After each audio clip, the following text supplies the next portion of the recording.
The Last Duel starts off very slow and confusing, but around the 1 hour mark, you start to realize what this movie is and understand the plot and story is trying to tell. It's a slow burn with a disappointing ending. The plot to this movie is fairly simple once you get past the halfway point. It has three stories or arcs it is telling. The main story it's telling is about the rape of Marguerite, played by Jodie Comer, wife of Jean de Carrage, played by Matt Damon, by Jacques Legris, played by Adam Driver. The second story is the falling out of two friends, one that wanted the fame and glory, and the other that wanted the pleasures of life like sex and lust. The third is that we can have one event and have different viewpoints and how each one sees the event through their own prism. So it is basically two friends that are good friends or at least good colleagues that respect each other. But their lives take a turn when one lives a life of honor and loyalty and living off his reputation. The other lives in his good fortune of being a trusted friend to the king's nephew, played by Ben Affleck, and enjoys the benefits of that life of abundance and good luck. One that has worked for all he has, and the other has been given everything he has. We start off this movie with a duel between Matt versus Adam. Then we work from the beginning and the events that lead up to the last duel. We first get the Matt Damon point of view, where he is a soldier that is loyal to the crown and should be respected by all. He holds himself in high esteem and shows himself as a hero. That his name alone brings honor to those around him, and his bravery inspires others. We are shown that battle after battle, it is because of him and his leadership that the wars are won. A true hero's complex.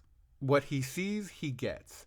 Like when he sees the beautiful Marguerite or Margaret, and because of his high ranking and legend, he decides to marry her, and she happily accepts and is madly in love with him. Matt sees himself as a strong but tender man to the love of his life. Then, as Adam Driver gets the lands and honors that Matt believes are rightfully his, Jean feels that this is a personal betrayal by a man he once considered a friend.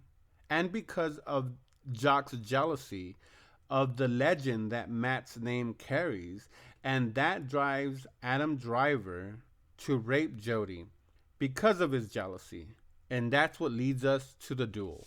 Then we get Jacques' point of view, where we are shown he sees himself as a handsome, lucky, a good friend, and a loyal soldier that because of his good fortune, he gets what he got.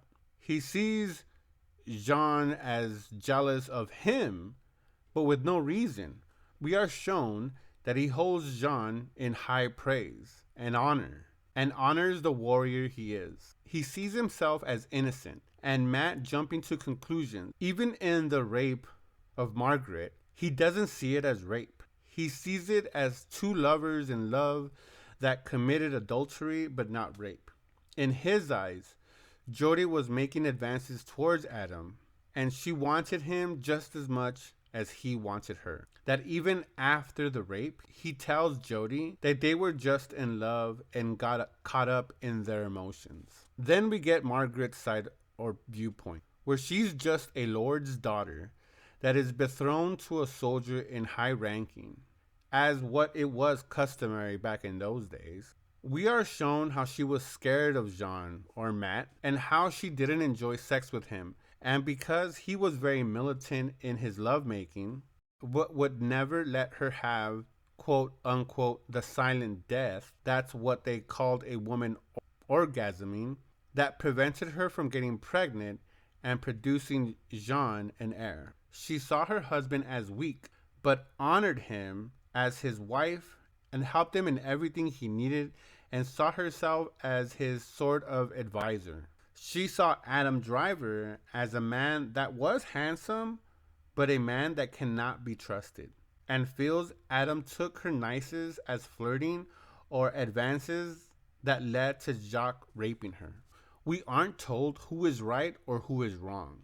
It kind of leaves it up to us to decide what side you believe. It gives us a conclusion, but depending on what side you're on, you might not agree. There is an overlapping message of what women would have to go through during those times, and Jodie saw herself as a hero herself and a voice for the women that got raped and just had to deal with it. I enjoyed this movie, but like I said in the beginning, you have to get past the 1 hour mark, then you will enjoy this film. Before that, you will feel like quitting. A beautifully shot movie with great cinematography, very well acted, but I didn't like the casting in this film. Matt Damon as Jean was just that, Matt Damon as Jean. He didn't become the great warrior, and his performance looked and sounded forced. Same with Ben Affleck. His look, though it was era appropriate and he gives a good performance, takes you out of the movie every time he's on screen. And when a movie does that, it's not a good thing. Matt and Ben should have switched roles and it probably would have worked better and less forced. On the contrary, Adam Driver and Jodie Comer became the characters and transformed into them and were believable and a joy to watch. For me, this movie gets a B minus rating, but these are just my thoughts. I would love to hear your thoughts down in the comments. And like always, that's a wrap.